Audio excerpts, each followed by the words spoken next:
Hello and welcome to day 8 of DCT 28-day digital detox program. I would say it's a challenge.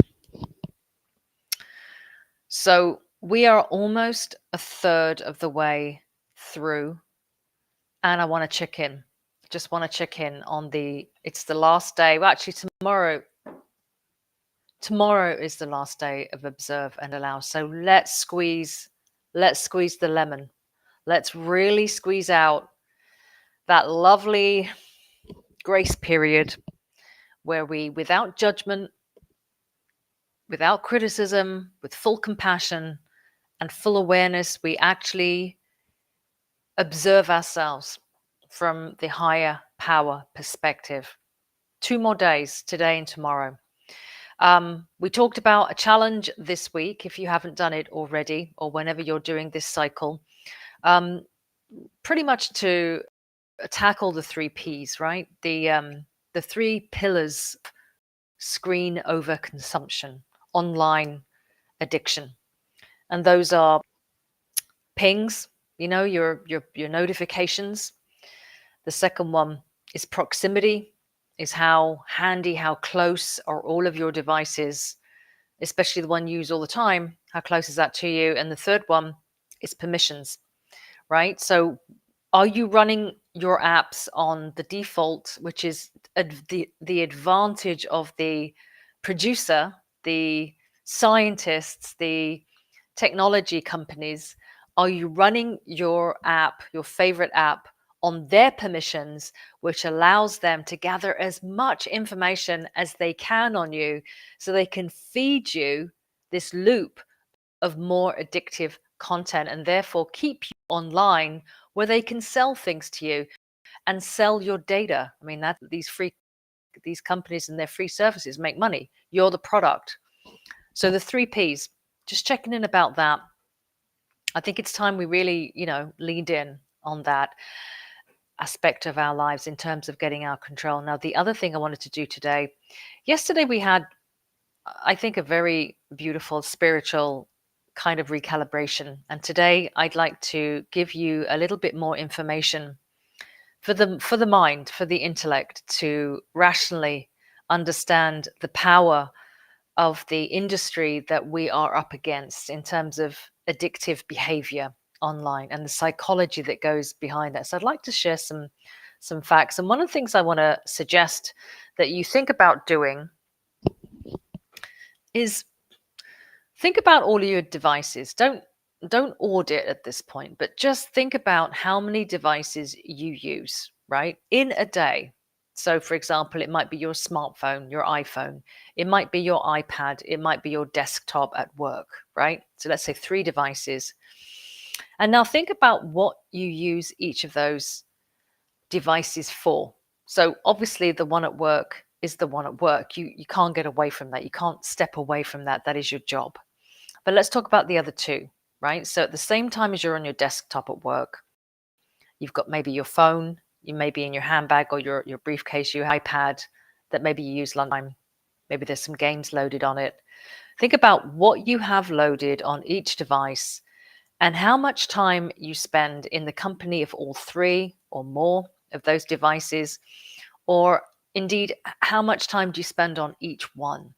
So if top of the pile is your iPhone, that's where we're going to put our focus over the following 9 days when we actually step into auditing, when we actually start doing some deep analysis into our own algorithm, our own behavior. Because if we can understand ourselves better than the company does that sell us these apps, that promote these apps, then we've got a chance of pulling back our power and using their technology in a way that actually enhances our life and not intrudes in our time. So most of us, I think it's fair to say, candidly, right? Most of us know, most of us know that we use our phones more than we want to. It's not a figment of our imagination. And research actually shows that smartphone design taps directly into our habits, our attention system, and even our physical environment. So I'm going to explain a little bit about why switching from a phone app to a desktop only access dramatically reduces our screen time, and why this strategy works even when you feel like you don't have any willpower. All right, so let's talk about phones, iPhones, smartphones. Phones are engineered for frictionless habitual use. The size, the rounded edges, the way they fit in our hand, the way they tuck into our back pocket, they're light, they're bright, they're flashy, they're like a little toy. They're designed for frictionless. That means there's nothing you have to get through to access them. Okay, they're a part of you. They feel like they're an extension of you, and that's purposeful. So smartphone apps use features like infinite scroll, red badges, push notifications, autoplay, and one thumb navigation. A study by Chen and colleagues shows these persuasive design elements systematically increase screen time. Again, there's no friction.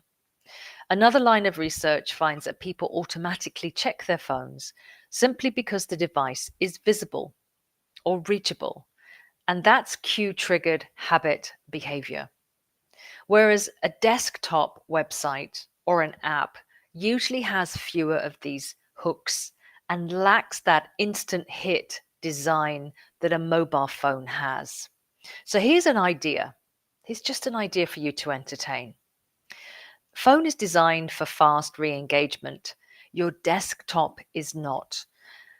You might want to think about the apps, whether you actually need those apps, and whether or not you can do some of that stuff that you do on your iPhone or your Android or your whatever smartphone you have, and maybe migrate some of that activity to your desktop, to your iPad, and maybe you want to put a bit of space between you and that device. And what you're doing is you're adding friction. Now, there's a great book called Atomic Habits, and I talk about this in another playlist. But essentially, what you want to do when you want to break a bad habit, screen addiction is one of them, is you want to create friction. You want to create a hurdle that you have to get over in order to get to your pleasure place, right? So putting some distance in, migrating some of your apps, getting rid of your apps and just using the desktop version, there'll be less functionality, but that's okay if you get what you want done. Might be a really good idea. So, right, second point. The desktop adds friction, and friction breaks habits. Okay. So let's take an example of, let's say I've got an Instagram account or a Facebook account or a TikTok account. I'm not singling these guys out for any particular reason. They're just the most used apps that we have on our phones. So in order to use those on your desktop, you have to walk into the room where your device is. You have to sit down. You have to open your computer. You have to open your browser. And you either have it open or you have to type the URL to get there. This adds just enough friction to disrupt the autoplay, the automatic checking loop. And behavioral science shows that even small delays significantly reduce habit-driven behavior. So add some friction and use your desktop for some of the things that you engage in with your screens. Point number 3, context and position matters. So our phones follow us everywhere, on the bed, the couch, the sofa, the bathroom, you name it. There is nowhere you can't take your phone, and that's purposeful. So this creates low willpower environments. Your desktop lives in a certain place in your house or the office, but your phone lives with you, or it can live with you. So research on habitual smartphone use shows that behavior is tied to context clues, which means changing up the context changes the environment. Point number 4, notifications dramatically differ. So when we're on a desktop, we don't get the same push notifications that we get from an app on our phones. They're different, and that's purposeful. So on our phone, notifications are audibly intrusive. They're visibly intrusive. They can slide out across whatever you're doing, and they pique your curiosity deliberately. So studies on interruptibility show that notifications strongly shape when we stop what we're doing and re-engage. And that's the point. They're intrusive. They interrupt a flow, maybe something that we're doing. So on a desktop, most people have no push notifications, no haptics, and no red badges. What does that mean? Fewer triggers means fewer checking spirals, means less jumping around, and it means more focus. It's why when you're on your desktop, on your laptop, when you're sat down and you're fixed on something, a task, you're more likely to finish it unless you have your phone pinging you at the side. What I'm saying to you today is put some friction there, put some distance there, separate it out, separate your activities out. Out of sight, out of mind. I talked about this a couple of days ago, actually, but it is worth remembering.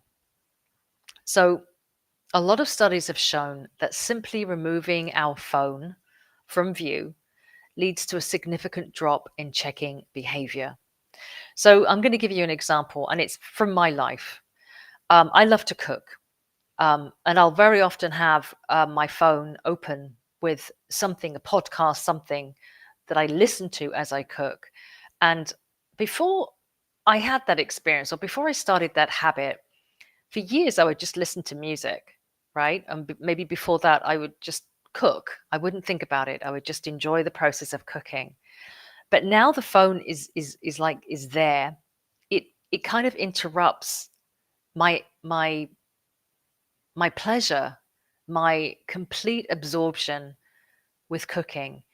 So by removing the phone, actually taking the phone out of the kitchen, putting it somewhere where I can't hear any notifications, I can't see anything, and just spending time doing what I want to do, which is to cook something or to bake something, has surprisingly given me a great deal of satisfaction, a real pleasure in what I'm doing. So out of sight literally is out of mind.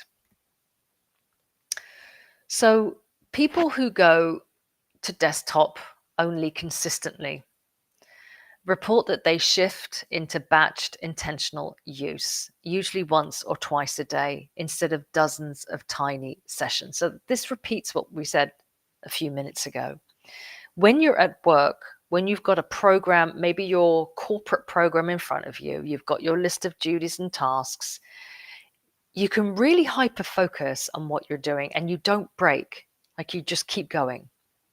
But when you're using a phone, even for the same thing, let's say you had to leave the office and go somewhere else and you have to use that program on your phone, you're just going to find that your mind naturally wanders more. You're less focused. So again, bringing your attention, if you are online, you have to be online. Bringing it to a desktop version is going to actually help you in managing your compulsive screen time. Now, I realize I'm going over the time here, but I think it's really, really important. The other two things is what we've talked about before, and that is just learning to turn your phone off. Just turn your phone off for periods of time. You know, you can choose to recharge your phone during the day instead of at night. You can actually set aside 2 or 3 hours where your phone is away from you and you don't know what notifications have come in, and you have maybe 20 minutes that you give yourself a couple of times a day where you check all your notifications and you time yourself. This is another way that you can handle that screen time. So just to recap, think about deleting the most popular social apps from your phone. If you've got 3, maybe consider this week deleting 1, which means it's going to be annoying, but you have to log in on your other device, your desktop or your laptop, into that social media platform. Put your phone out of sight for periods of time while you're working or relaxing or doing things like taking a walk or cooking or spending time with your loved ones. Use desktop access only for really popular apps like Instagram, Reddit, YouTube, TikTok, etc. Just try it. Try it for a week and see what happens. Batch your check-in times. So set yourself 20 minutes, perhaps once a day, morning or afternoon, and use that time to specifically check your notifications. And then when that time is up, put your phone away. Don't deal with it. So I'd like to close out with just some thoughts. Technology in of itself is not a bad thing. It's like anything in life. It's how much we use it and it's the way in which we use it. So creating friction between our habits, turning our phone off, all of the things we've discussed, these are really easy ways for you to disrupt your habit of screen time. Now, what I'm going to do is I'm not going to put all this in the show notes. This will go into a program, what I've discussed here today, and it'll be developed out. But I'll put the main points in so that you can revisit this video and look at those points. Okay, it's time to switch gears. And when I've been in my head a little bit, I need to just take a few deep breaths.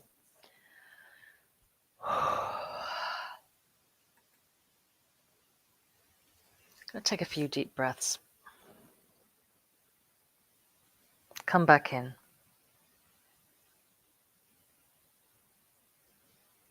That was a lot of information.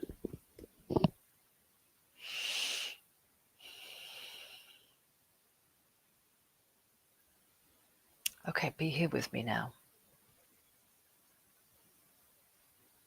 Put your feet on the floor. What we're going to do now is a mindful technique called deep coherence technique.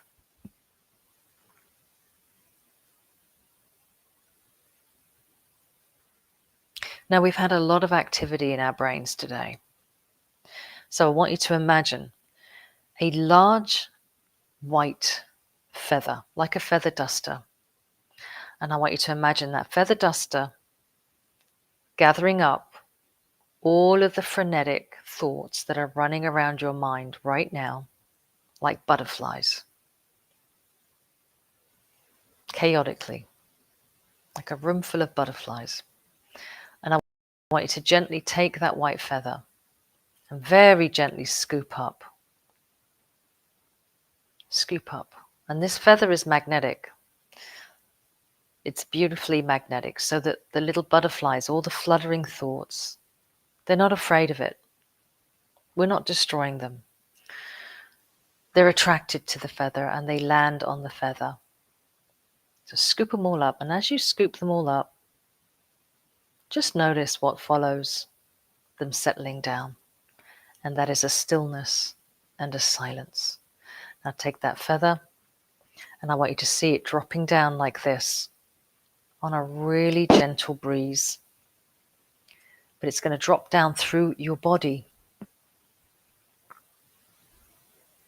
And as it drops down, it is going to gather up every worry, every care, every thought, every inclination. It's going to attract it, magnetize it, and scoop it up. And it's going to pull it down. Now, as that feather gathers all the frenetic thinking, it's going to get heavier and heavier and heavier. So feel that heaviness as it reaches your abdomen. Feel that heaviness as it gently glides down into the cradle of your pelvic bone. And as it falls into the base of our groin, which is actually where we hold a lot of stuff, it's also going to scoop up all of the unconscious programs, all of the undesirable impulses, anything that's traumatic, It's painful. It's gonna scoop it up. And then it's going to do something that is really extraordinary. It's going to alchemize. It's going to alchemize all of those things that are us. And it's going to turn it into a liquid gold. So that feather is going to become a warm liquid gold that runs down through each hip socket.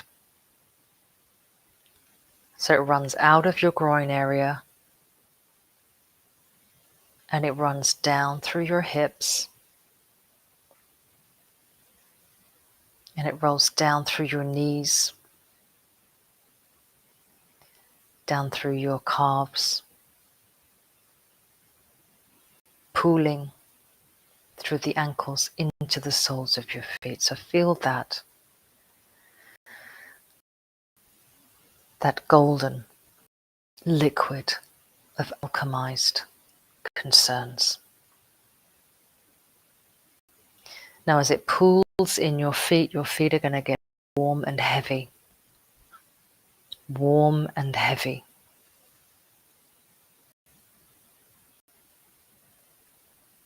And now we say to you, feel the ground beneath your feet.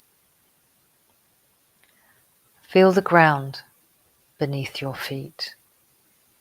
And open that up. Open that up. So that golden elixir drops down through a root system. And all of your cares, all of your frenetic chitter-chattering is going to dissipate as it goes down through that root system into the earth where she recycles it. She has that ability. So let it go. Just let it all go. Let it all go. We discharge to recharge. Now follow that root system down. And you know where we're going. We're going to connect physically to the earth's core. That beautiful black warm space that is primordial. It's the void. It's the womb. This is where we are connected to everything. This space is home, and it is always there for us. Now hear the Schumann resonance like a heartbeat. Feel that pulse. Feel that resonance. It's harmonic. And now bring that up like a drum beat. Bring it up, up through that root system, through all the layers of the earth. Up, up, up, until it reaches the soles of your feet. And when it does so, it fills your feet with a warm vibration, like a blanket, like a warm hug. Now feel that resonance, that frequency, that vibration rising up through your body, up through your legs, into your torso, into your diaphragm, down your arms, away to the ends of your fingers.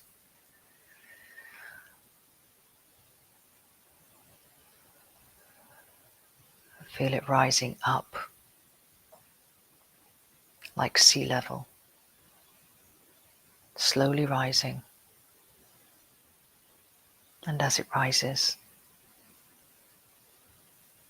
it quietens everything in its path.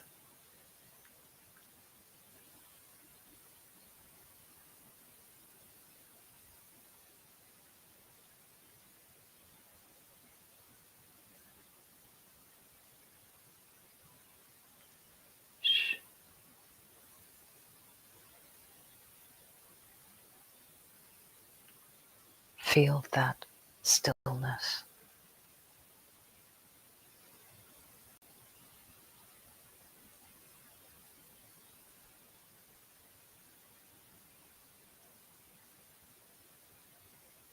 Very good.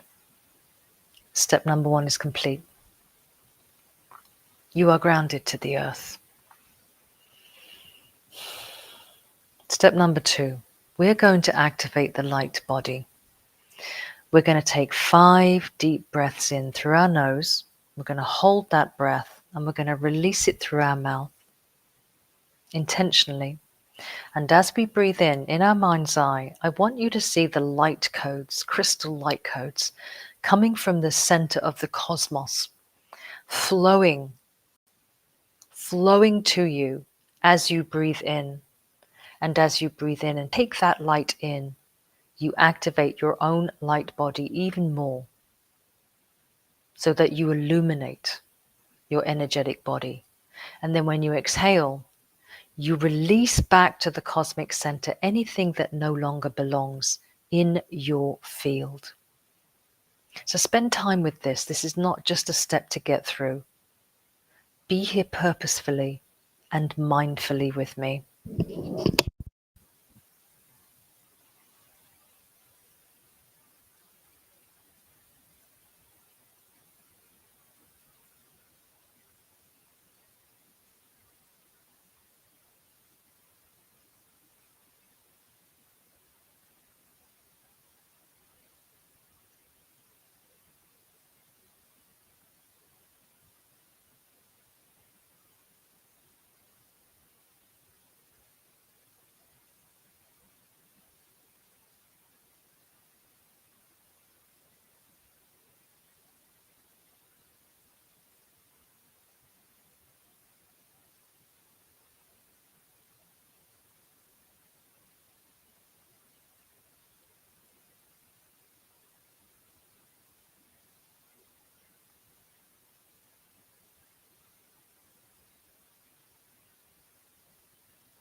Excellent.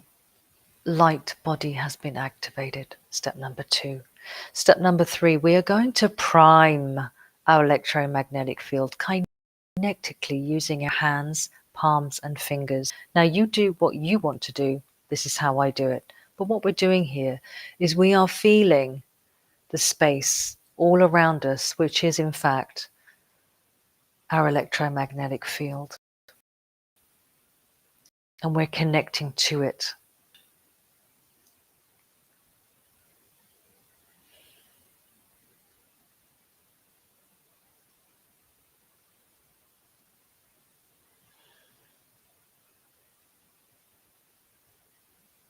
You can do DCT standing up, laying down, sitting as I'm doing.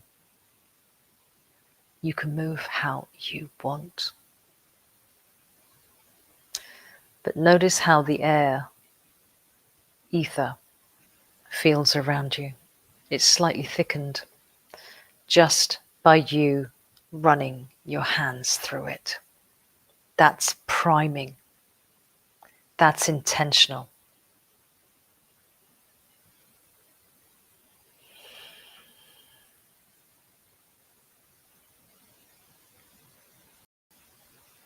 Step number 3 complete.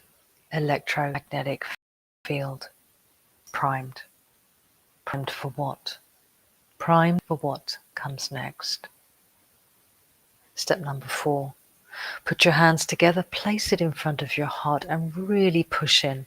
You want to make that physical connection.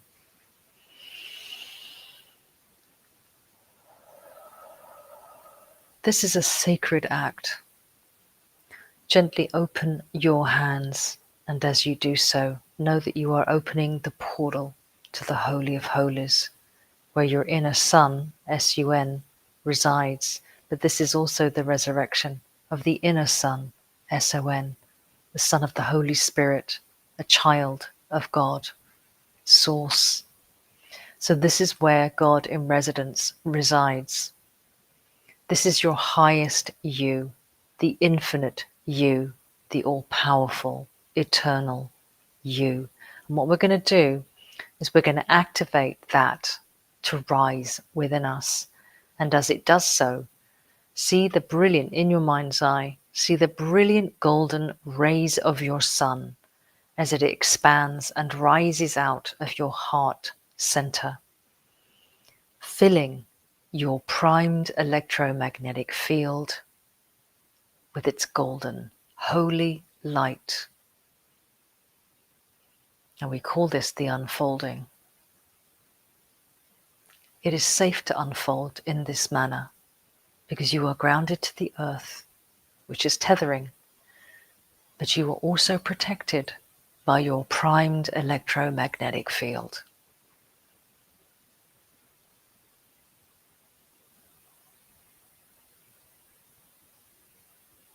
Feel the magnificence of this presence within you that is always there.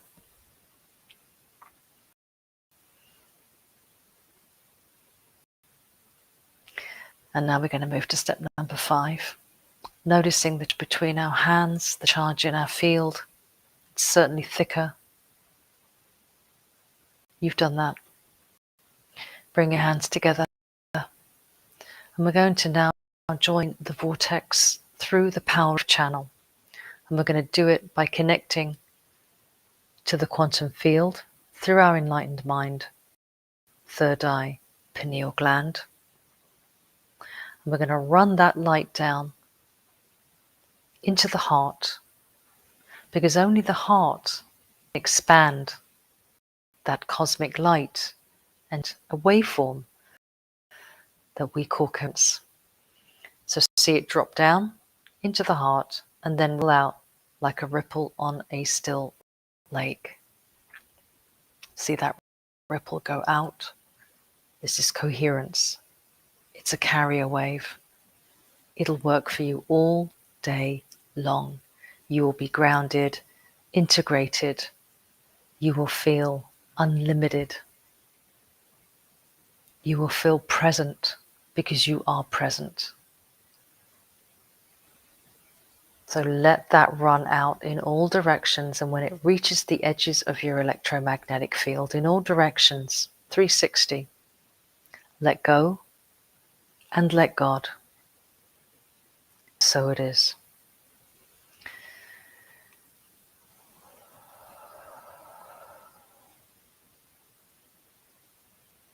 And we say to you, notice what you notice in the quantum field today.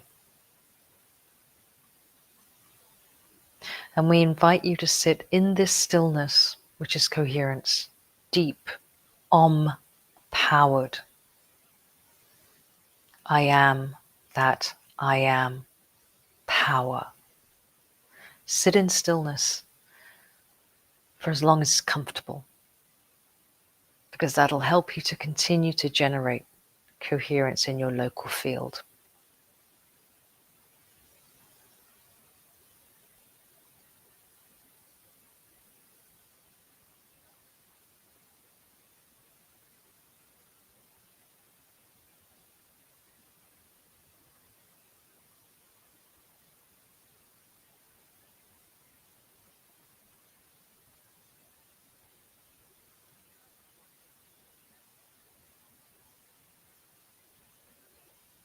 And I will see you again